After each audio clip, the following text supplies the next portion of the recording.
Salut les amis, alors on se retrouve aujourd'hui pour une nouvelle vidéo. Cette nouvelle vidéo, je l'ai voulu beaucoup plus instructive et plus intellectuelle entre guillemets. Ce que j'ai voulu, c'est vous expliquer que les auto-injections sont toujours délicates et dangereuses.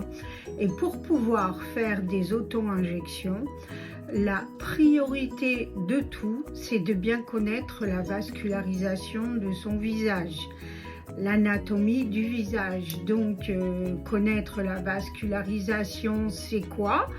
Eh bien, c'est les artères, les veines et les nerfs. Alors, pour ce faire, pour vous expliquer tout ça, je vais me peinturer.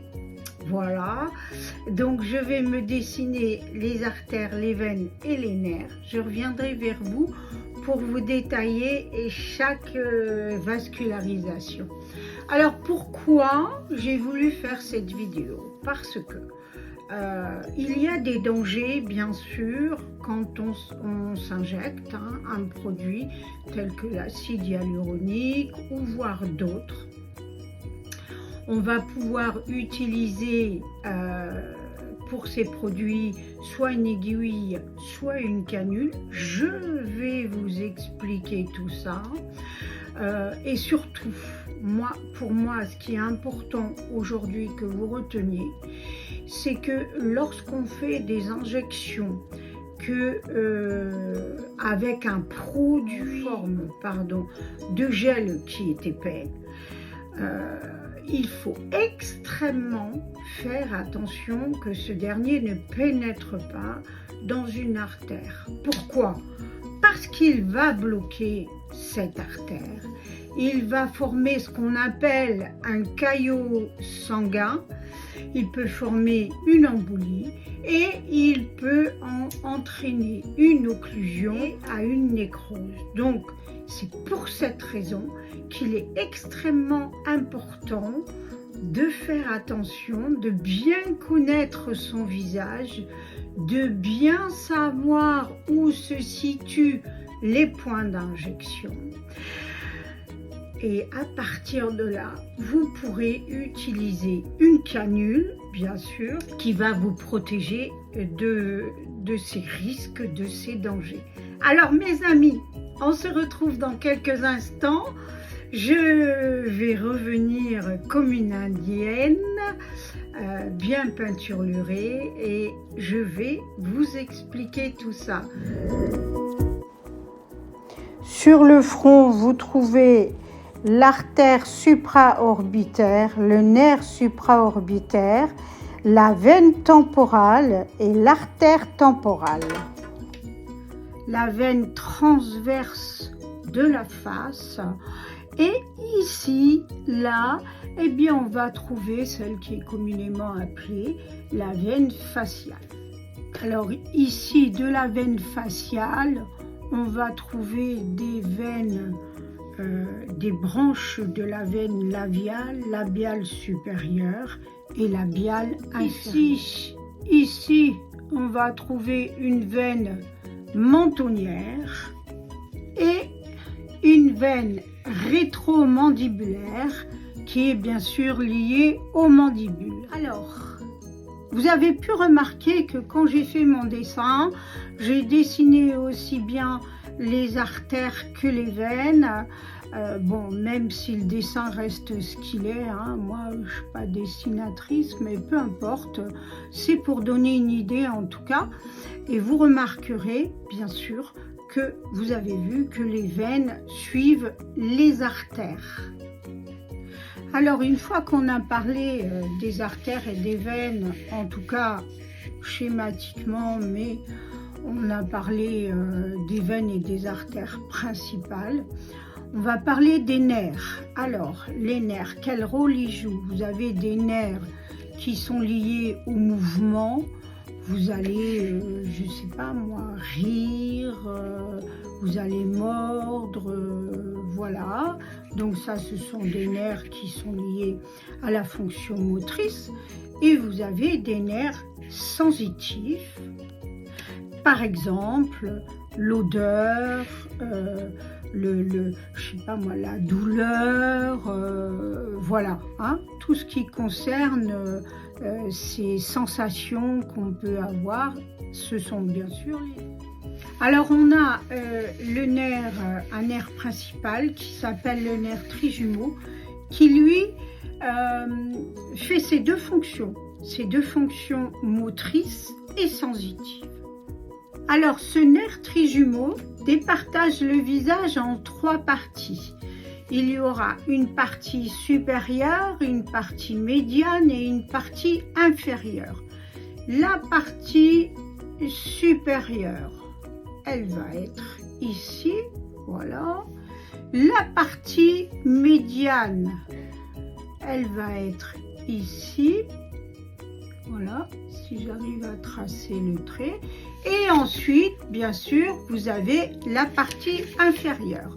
Cette partie médiane, elle sera également départagée en 2 parties. Voilà. Ici, vous aurez compris que dans cette partie médiane, cette partie va être la plus importante pour trouver votre point d'injection et éviter donc, comme je l'ai dit au départ, les dangers de l'injection. Éviter de passer d'injecter dans une artère, etc. Alors, je vais refaire les parties médianes, les 3 parties médianes du visage. Je vais séparer donc ce côté-là pour que ce soit plus propre, parce que là, on n'y voit plus rien. Je suis gribouillée de tous les côtés. Donc, je vais partir de l'aile du nez jusqu'au tragus. Voilà. Voilà. J'essaye de faire au mieux. C'est pas évident. Voilà. Et je vais partir donc du coin de la lèvre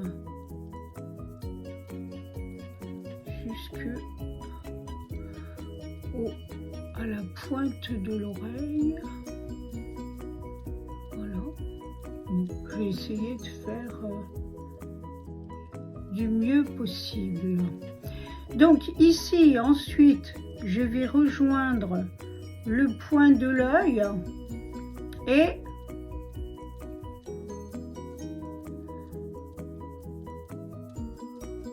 la mandibule. Voilà.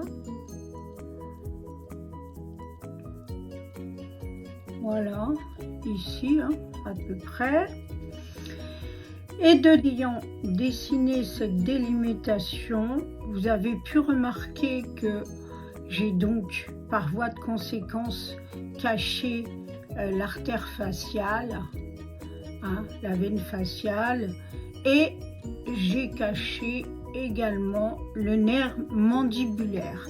Donc ça me mène à quoi cette histoire? Ben, ça me mène au fait que je vais éviter de piquer ici, d'injecter ici, et à peu près à 1 cm, je fais mon point, voilà, qui va être mon point où je vais pouvoir insérer ma canule.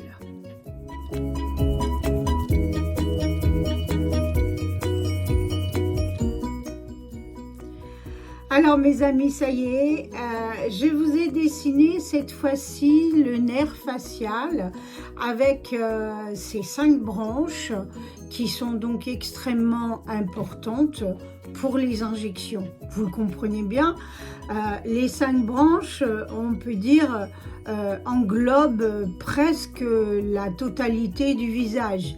Donc il ne faut pas toucher ces branches du nerf facial pour éviter les ennuis, comme je vous l'ai expliqué au début de cette vidéo. Et pour pouvoir définir ce nerf facial, il vous suffit simplement de prendre votre main, car les 5 doigts de la main représentent les 5 branches du nerf facial. Alors j'essaye de faire comme je peux sans trop appuyer sur la bouche pour que je puisse quand même un peu parler. Alors vous avez ici la branche temporale. Vous avez ici en deuxième la branche zygomatique.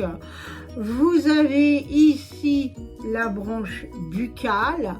Vous avez ici dans la quatrième branche la branche mandibulaire. Et vous avez ici en dernière branche qui donne donc sur le cou la branche cervicale. Donc voilà mes amis, vous aurez compris l'importance tant des veines que des artères faciales que des nerfs et notamment donc ce nerf facial qui est le nerf trijumeau. Et c'est pour ça qu'on dit le visage est départagé en 3 parties, ce que je vous ai fait tout à l'heure. Vous avez la partie supérieure, la partie médiane qui elle-même est divisée en 2 parties, et vous avez la dernière partie inférieure, ce qui nous permet de bien définir les points d'injection pour éviter tous les risques d'embolie, de caillots sanguins, etc. Écoutez, voilà, j'espère que cette vidéo vous aura été très instructive. J'espère que j'aurai été claire. Je sais que mes dessins ne sont pas extrêmement justes, mais bon, c'est dû à peu près. C'est juste pour que vous compreniez et que vous voyez où se situent les artères et les nerfs sur le visage, et surtout ce qu'il ne faut pas piquer et ne pas injecter. Voilà mes amis, je vous dis à la prochaine. Ceci est donc l'épisode numéro 1 et nous allons poursuivre avec l'épisode numéro 2 à la prochaine vidéo. Je vous souhaite une très belle journée. Je vous dis à bientôt. N'oubliez pas de liker s'il vous plaît. N'oubliez pas de vous abonner à ma chaîne, c'est important. Et puis je vais vous dire, écoutez, profitez de la vie et je vous embrasse. Mes amis, j'ai un groupe Facebook, La Beauté à l'âge mûr. Si vous souhaitez partager votre expérience et poser des questions, n'hésitez pas à vous abonner.